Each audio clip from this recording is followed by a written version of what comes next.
Another signs na nababaliw na ang isang lalaki sa'yo, judging by the way he says something or judging by the way he speaks, by his words, is yung salitang, akin ka na habang buhay Uy, yung gano'n, di ba? Akin ka na lang habang buhay it might sound like a joke kasi, kung medyo bago-bago pa lang kayo sa relationship, siguro let's say 5 to 6 months is still bago-bago pa yan.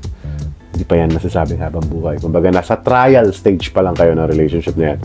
But once that guy told you that word, if that guy tells you that word, na kung sinabi niya yan sa'yo na mahal, baby, akin ka na lang habang buhay after siguro let's say 2 to 3 years ng pagkasama ninyong dalawa, is trust me, he really means that word so much na gusto ko na talaga niya makasama habang buhay. Kasi I mean, sa dami-dami naman siguro na pinagdaanan nyo. Kasi hindi biro yung 3 taon, 4 na taon, or 5 taon.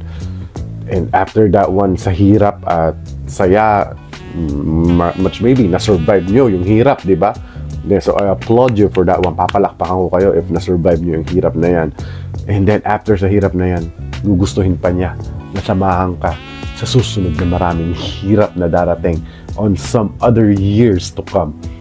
So, if that guy will tell you na akin ka na lang habang buhay, ikaw na bahala kung sasamahan mo siya habang buhay.